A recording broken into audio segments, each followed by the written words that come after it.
গাড়ি নিয়ে চলার পথে ভিডিও করলাম। গাজীপুর থেকে ঢাকার উদ্দেশ্যে রওনা দিলাম ফ্লাইওভারের উপর দিয়ে। তো ফ্লাইওভারের উপরে এত সুন্দর দৃশ্য দেখে ভিডিও না করে পারলাম না।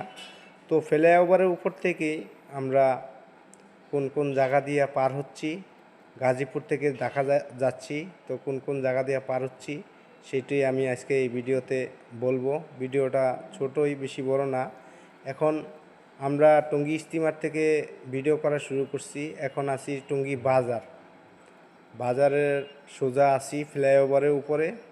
সামনে আবদুল্লাপুর পার হচ্ছি। এই যে সামনে আবদুল্লাপুর পার হয়ে সামনে এই যে মাস্কট প্লাজা চলে আসছি।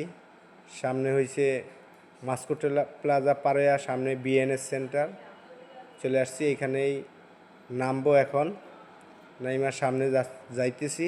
এখন কিন্তু ফ্লাইওভার থেকে নিচে নেমে গেছি। এখন সামনে আছে উত্তরা আজমপুর চলে আসছি। কত দ্রুত চলে আসছি ফ্লাইওভারের উপর দিয়ে। আর নিচ দিয়ে আসলে অনেকটা সময় লাগতো, জ্যাম জট। তো উপর দিয়ে চলে আসছি আমরা। এখন এই যে আজমপুর পার হচ্ছি, উত্তরা আজমপুর। সামনে হইছে আপনার রাজলক্ষ্মী, আজমপুরের পর হইছে রাজলক্ষ্মী। তো দৃশ্যটা অনেকটা ভালো লাগলো, তাই ভিডিও করলাম। কেমন হলো?